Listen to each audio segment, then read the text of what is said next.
Well, hello there. I am Dr. Jen. I'm so pleased that you have joined me for today's location-specific show. Today, we're exploring the tenancy guidelines for Newfoundland and Labrador in Canada. And for my non-Canadian friends, the island of Newfoundland and the mainland region of Labrador are considered one province because they're co-mingled in geography, shared historical and cultural and economic entwinement. So it's Newfoundland, Labrador, is two words, but it's actually one province. I know I had to look it up, but I wanted to make sure I knew. And I must tell you, based on the location specific stuff I've done for other locations, Newfoundland Labrador is probably the best I've seen yet. So I can't wait to share with you what I have found. But if you've been listening to the podcast long enough, you know in all my location specific episodes, I include hyperlinks, all kinds of resources to the area that we are studying. So Newfoundland Labrador in this case, and the Newfoundland Labrador Residential Tenancy Act is what we're going to be studying today, and all of the supporting documents. And each of my location specific episodes are set up in the exact same way, answering the same four questions. One, what are the basics of the tenancy rules in that location? Two, what are some of the nuances that are either in this location or maybe they're missing or maybe they highlight? What is something that is different? Three, what are some guidance? What is the guidance on the abandoned items left behind by a tenant in this region? And then four, where do you get help in your local area? In this case, Newfoundland, Labrador. So I must tell you, this is not all inclusive. This is just designed to give you a running start at this location. So if you are a landlord in this location or you have rentals in this location, please make sure you do your own homework. I will help you get going, but this is not everything. So along the way, you'll see some more resources. I have to give a plug today for today's sponsor, Aloha Capital Investments, LLC. If you want to know more about real estate investing or you want to see what it's all about, check out alohajv.com. Now, if you're watching this episode on YouTube at My Life as a Landlord, I'm going to share screen so you can go through some of the hyperlink resources in the description, and you can go through it with me. Okay, so I've got it pulled up on the screen here. What I've got is Newfoundland Labrador Canada Digital Government and Service website, and it's just a ton of resources for landlords and tenant. And it says right at the top, Digital Government and Service NL mediates and adjudicates disputes between residential landlords and tenants. So make sure residential, this means housing, right? If it was commercial or industrial, it's not housing. This is housing, which is great. Landlord includes an owner, a leaseor, or a person who has authority to enforce the rights given to a landlord. A tenant includes a person who is entitled to use or occupy residential premises under a rental agreement. Right off the hop, they define both, which is awesome. This sets the tone for how good they've done. This is pretty good. So there's guides here, guides for landlords and tenant, guide to dispute resolution, guide to human right and residential tenancies, tons of applications, forms, and resources, changes to the Residential Tenancies Act, and then, of course, contact information. You can see how my framework naturally follows what they've done here. So let's get into the guides. There's about 15 guides or more here. Rental agreements, introduction, types of rental agreements, the security deposit. We'll go through some of this. Increasing the rent, termination notice for a special circumstance. That's pretty interesting. In fact, I'm going to click on that one because this is the only location that I've seen them pull this out and specifically have guidance between the tenant and the landlord if when something happens. And it usually has something to do with someone's health that's out of control of the tenant. It's either the tenant is ill, a tenant's family member is ill, or the tenant dies, right? And so this is something where it's a special circumstance that you've got to terminate the lease early, and it's noticed to the landlord. And then, of course, it says what is the evidence that the tenant must provide the landlord. So you've either got to provide evidence that a tenant's income is reduced, that it's supporting evidence that they're in ill health, that they have to be moved to a care facility, for example, or they must provide evidence of the tenant's death, like a death certificate or something like that, police report, whatever it might be. And so this is really interesting. How this works. And of course, at the very bottom of this one pager, it has the form, tenant's notice to terminate early special circumstance. And when you click this is 3 pages, and it is the first 2 pages are the instructions on how to fill this out. And the third page is actually the whole thing is to fill it out. And you can just click, it's a PDF fillable one. And so you fill the whole thing out and then you print it, and then you sign it as the tenant. Pretty cool. So I'm gonna close back out of this. The fact that Newfoundland and Labrador has this special circumstance termination, and they've actually created one central spot, is very unique to this area, and I really like it. I really like that they've done this. Now they've got, of course, termination notice, either the standard notice, termination for cause, family violence. All of these things are pretty standard, either with mischief, criminal activity, termination notice. Let's see, what does the standard one say? This one says, typically it looks like either a tenant's notice to the landlord or the landlord's notice that they just want to depart. It's just the standard. And it actually has this little calendar on the second page of here's how you actually do this, and here's when you have to pay, here's exactly when you have to give your proper notice. And so it explains the whole thing on how to give proper notice, regardless if you're the tenant or the landlord. It's pretty cool. All right, let's keep going with security deposit. Now, of course, I'm clicking on these guides, but there's another one we're going to kind of go through. So the maximum security deposit for holding it. Now, this is, they explain this. The security deposit is also called a damage deposit, but it's not actually for damages. It is, and they define it in here. The money is held in trust by the landlord as a type of insurance in the event that the tenant causes the landlord to suffer some type of financial loss. A security deposit is different from a holding deposit. Now, a holding deposit is before you enter into a rental agreement, so that's different. Okay, the maximum amount for, and it depends on the type of rental agreement. If it's week to week, the maximum security deposit that a landlord can hold is 2 weeks rent. If it's month to month, 3/4 months rent. Fixed term, whether it's 6 or 12 months, a 3/4 months rent, and a receipt is required. And you do have to pay, as a landlord, you do have to pay an interest on that. And that's typically standard. You have to do that in British Columbia as well. And so they have the security deposit interest regulations and the security deposit interest calculator right in this, which is pretty interesting. Let's look at increasing rent, because this is always a question, is how often can you increase rent? By how much can you increase the rent? And how much notice do you have to give? So those are the three ones that we're always looking at. So increase in rent, they're talking examples of the types of rental increases included in the table below. So they're either saying you have to pay more or you get less services. It's one or the other. It's very interesting. Most places don't actually say a reduction in services as part of it. So in this example, it says the landlord increases the amount payable from $750 per month to $800 per month for a 1-bedroom with a washer and dryer included, or a reduction in services. The landlord charges the rental agreement such that $750 is payable for a 1-bedroom, but no washer or dryer is included. So you can see that there's a reduction in services here. Frequency of increase, a landlord may not increase the rent more than once in a 12-month period. During the 12 months immediately following the start of the rental. However, if the rent increase is due to the landlord providing additional services or privileges that were not provided in the original agreement, the landlord may increase the rent more than once in a 12-month period without notice to the tenant if the landlord has a written agreement of the rental increase from the tenant. There is no restriction on the amount that the rental increase may implement. And then the notice period, the effective date of the rent increase must fall on the first day of the rental period. Proper notice must be given to the tenant, of course.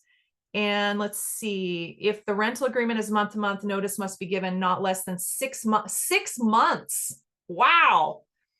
For rental agreement, 6 months. Notice to increase the rent must be as approved in rental Appendix A of the Guide for Landlords. Okay, so landlords notice to increase rent. That's the form. I'm going to click on this hyperlink. Let's see what happens here. So this is landlord's notice to increase rent. So it tells you, here's the instructions, exactly what you have to do. I'm just looking through here. Not less than 6 months before the effective date. So if you are going to increase rent on January 1st, which is very typical for I've seen landlords do it a number of ways, but typically increases are on January 1st just for yearly accounting. So if it's 6 months, that means that you actually have to give notice in June before July 1. That way you create your 6-month notice. And then, of course, it has the service requirements of exactly how to serve the tenant properly. And then the second page of this is exactly the notice. So the tenant name, landlord name, the address of the residential premises, and then the increased detail starting on this, yeah, and then the landlord's got to sign and then deliver. Really interesting on how this works. Let's talk about personal possessions, because of course, in all of the podcasts I do that are location specific, we talk about disposal and of abandoned items that are left behind by tenants. And in this case, when we're talking about abandoned items, I'm always looking at what is the amount of time that a landlord has to try to get a hold of the tenant, the departed tenant, and how long do they have to try, which means if it's, in this case, it's 30 days. You actually have to try for 30 days. You've got to store the unit, store the possessions. Because of course, as a landlord, I want to re-rent that unit, right? I want to recover the unit. I want to get it re-rented so that we have a new tenant in there. We can keep going with revenue, but you've got to store those items. But the next part is that after that 30 days, then what? Do you have to request permission to either sell or dispose of the items? In this case, in Newfoundland and Labrador, yes, you do. And so possessions, let's see, here we go. 30 days, application to dispose of personal property. Now, the other thing that I have seen in other locations is a dollar amount. They'll say if the value of an item is, X amount of dollars or below, then once you wait out your time frame, then it is okay to dispose of, or if the landlord wants to use it as personal property, whatever. But if it's X amount of dollars or above, then you have to either request permission to sell or they give permission to sell. But there's always a way, and it's a dollar amount. And then there's a time that you have to actually, the waiting period for these abandoned items. So that's what we're looking for here. So this is for application to dispose of abandoned personal property. So that's the first one. And then you are declaring to the justice of the peace at this point that you've tried. And then an extensive inventory. If you see on page 3 here, inventory of abandoned personal property, color photos of the items must be attached. Estimated proceeds from the sale, estimated cost to remove, store, and sell. So this all, you can see, this takes time to do all of this. It's going to cost money to move things. It's going to cost money to pack things up. This isn't just something that happens really quickly, unfortunately. But as a landlord, you want to get that unit rented again. So that's the application to dispose of the personal property. Application to sell the personal property, you have to apply for permission to do this. So I'm just looking because these look very similar. Application to sell abandoned personal property. So this one, the first one was dispose of. This one is now sell. And again, you are making a affirmation to the justice of the peace. And then they have to sign, authorization of director. They have to sign that it's okay that you do this. Yeah. And actually, if you're in Newfoundland and Labrador, you want to make sure that you understand how to do this, because the two forms look really similar. And some things you might sell and some things you might dispose of, but the actual forms look really similar. I would probably call them and say, some items I want to dispose of and some items I want to sell. Do I have to do two forms? You might check that out, but you still have to have color photos. You still have to have inventory. You still have to try to get a hold of them. Let's see, what else can we look at? Dispute resolution. I'm not going to go into that. Complete guide for tenants and landlords. We're going to look at that here in a moment. But there's a good guide to the dispute resolution here, and it walks you through exactly how to do this, hearing via teleconference, how to submit evidence, your exhibit list, your witness list. And then there's a bunch of worksheets. Compensation for costs of inconvenience. Oh, that's interesting. Compensation for costs of inconvenience. I see. This is oh, and they've done the first example, e.g. 2 nights at a hotel to allow fumigation of apartment. Oh, that's interesting. That's the first time I've seen that, where you're trying to gain costs of inconvenience. So you've got compensation for damages, but they have, see, I continue to be impressed by Newfoundland and Labrador. Really nice, really nicely set up. Yeah, pretty cool.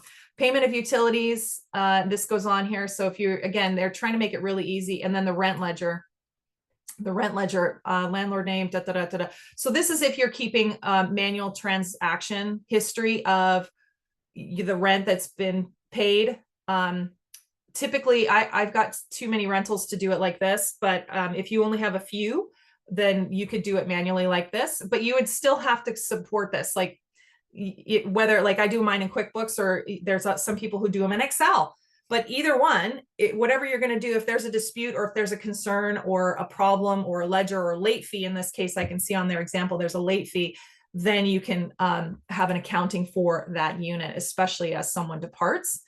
And then just jumping back, you've got this Residential Tenancy Act part. This is at the very end of the page here.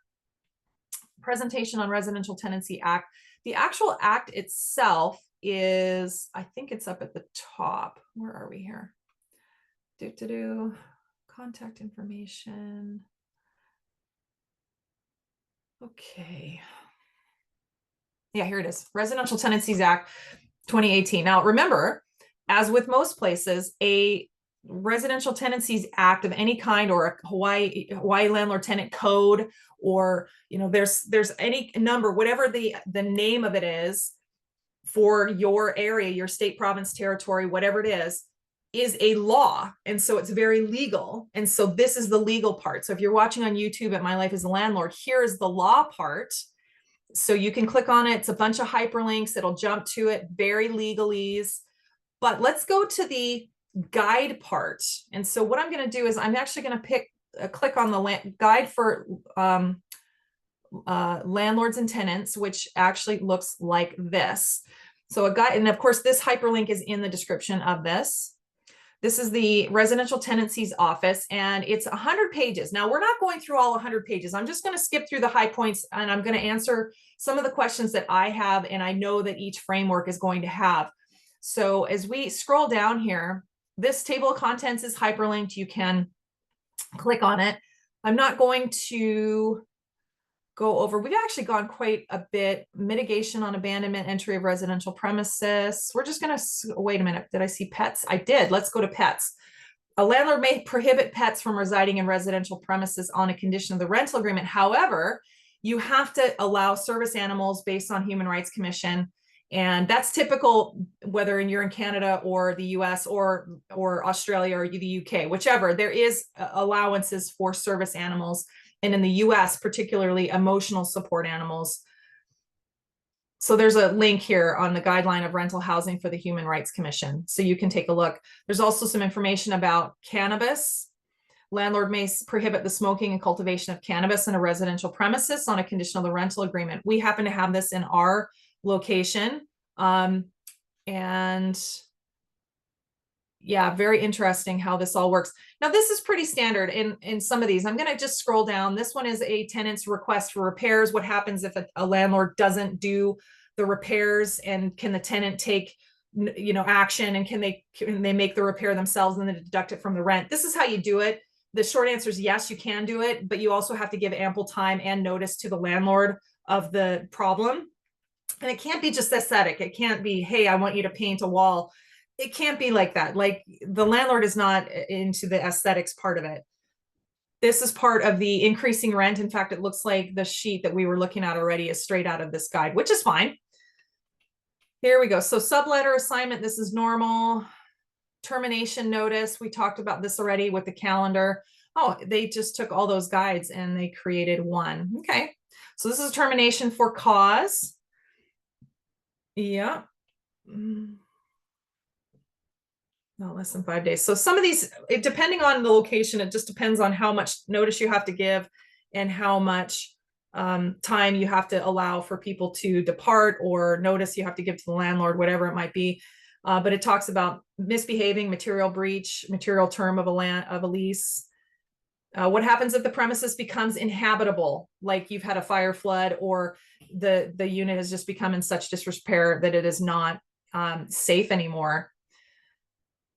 What happens? Failure to keep premises clean or repair damage. It goes on and on here, but this is pretty comprehensive. This is the most comprehensive one I have seen. I haven't thought of anything that is left out. The only thing, the one thing that I'm going to look for is late fee. Is there a late fee in Newfoundland and Labrador? I'm just flipping through here. Serving notice, personal possessions we've talked about, dispute resolution.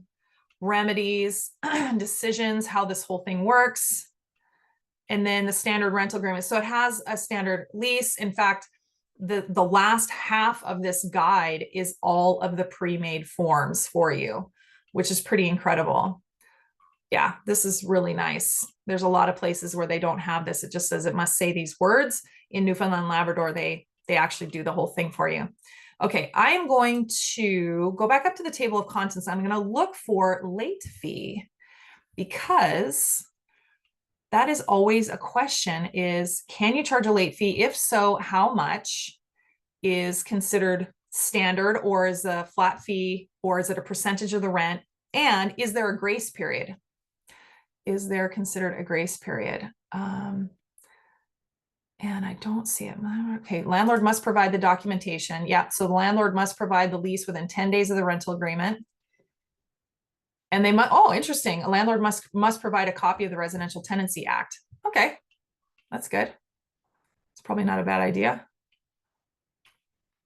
And then fixed terms. So you've got types of leases, periodic term, which is month to month that renews, or you've got fixed term. So 1 year lease, a 6-month lease, whichever. Okay, so we've talked about security deposits. I am not seeing anything on late fee. Let me just search in the document and just say late fee. Here we go. Non-payment of rent. So this is part of non-payment of rent. Before it is, a landlord can issue a termination notice for a tenant due to non-payment of rent. Rent must be late by at least 5 days. So the 5 days would be considered a grace period, even though it's debatable if it's actually a grace period. If rent is late for 5 days or more, a landlord may issue a termination notice for the tenant to vacate the premises not less than 10 days after the notice is served. It's very similar to British Columbia. British Columbia is pay in 10 and get out, pay in 5 or get out in 10. So the same thing in Newfoundland and Labrador. The difference is that you have to wait until the 5th or the 6th that rent has not been paid, and then you give them a pay in 5, get out in 10 notice. Interesting. If the rent and any assessed late fees are paid to the landlord before the termination date, then the termination is void. A termination notice may only be voided in this manner twice in a 12-month period. Okay, if this situation occurs a third time within the 12-month period, the termination notice is not voided, even if the tenant pays everything, including outstanding rent and late fees. So this is interesting, because if you have a trend of paying late, then you have cause to terminate, and it's right into the non-payment of rent. That your termination for cause is habitually late. So 3 times in a 12-month period. Interesting that that's already in here. Okay, I'm going to keep searching because it doesn't actually say what the late fee is. I tell you what, let's go back to the actual act itself and let's search in there if we can. Boy, this is like micro print. Okay, let me just zoom in here. Short title, future rent increase, entry to public, telewarrant. Interesting. Okay. So fees and form, no, that's probably for the court. Service of documents, seizure of property, abandoned personal property. We've talked about all of these. The only thing I'm still looking for is how much a late fee can be. Landlord-tenant relationship, rent paid in other than money. Oh, that sounds interesting.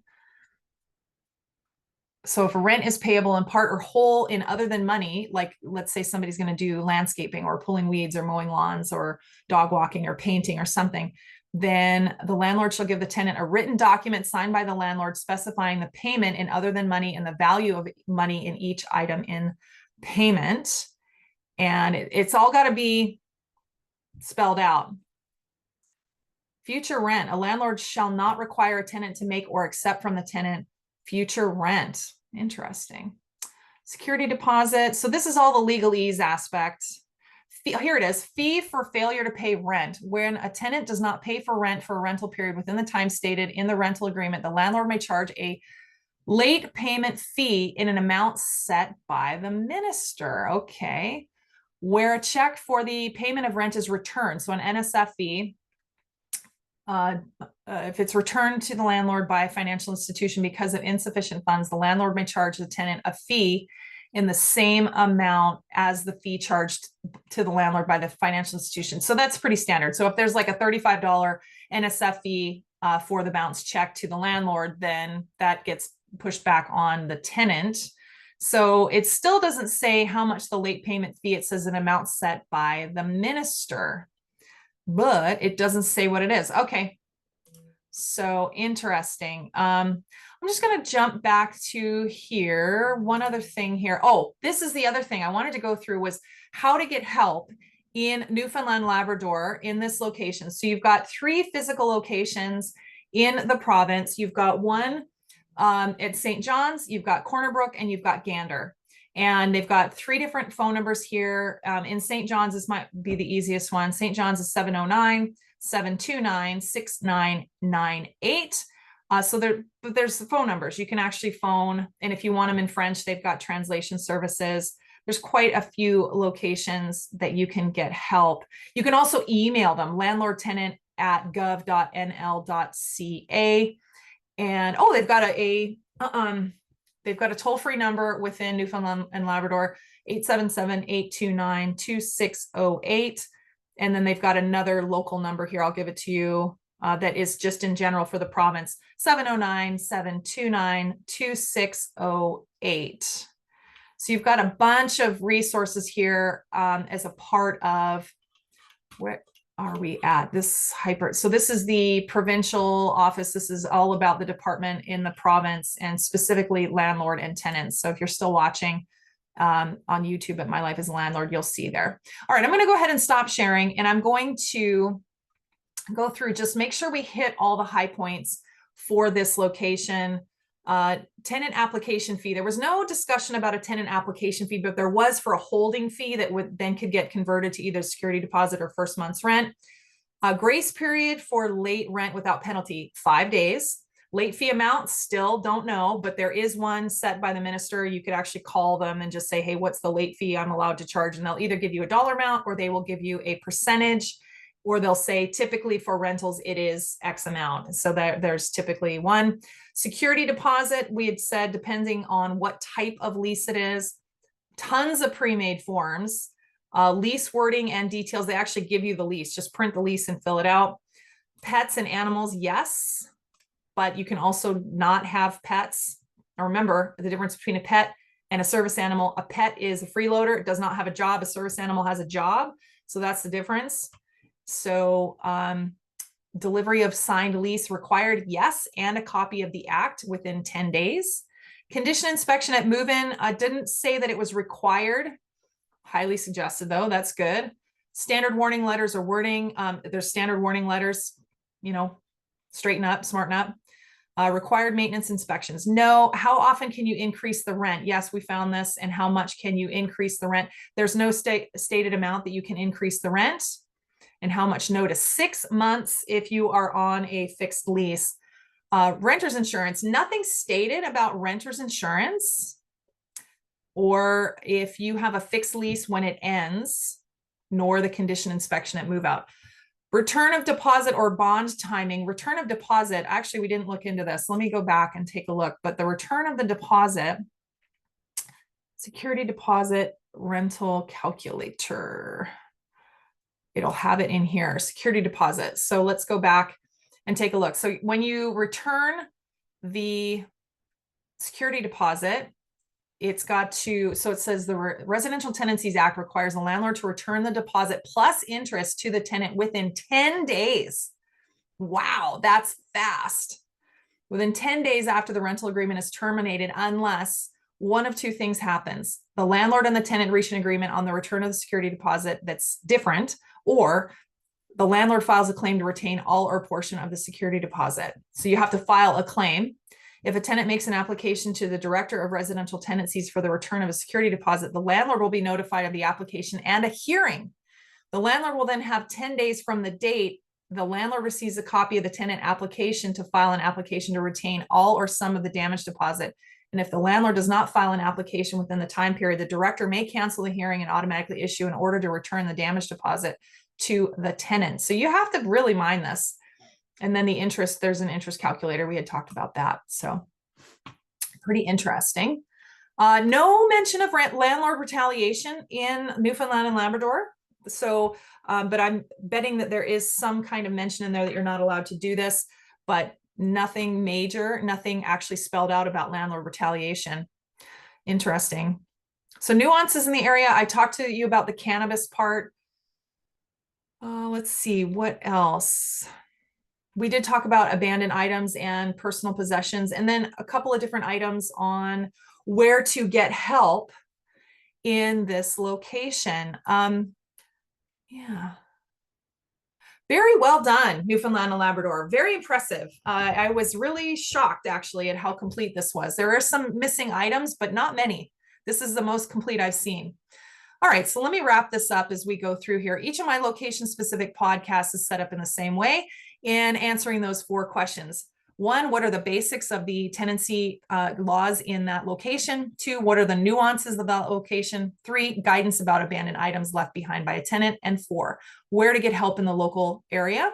This is the same format for every location-specific episode. So if you're interested in another geographic area, you already know my framework. But again, I must tell you that this episode is not all inclusive. You must do your own research for your rentals in Newfoundland and Labrador. Now, if you're listening to this podcast, chances are that you are either new to real estate or you are about to be new to real estate in this location. Things you can do to help yourself are actually read the Residential Tenancies Act for Newfoundland and Labrador. Like actually read the act, okay? And then 2, you might also check out a local meetup and meet other landlords in your local area, especially if you're near one of the major metropolises there.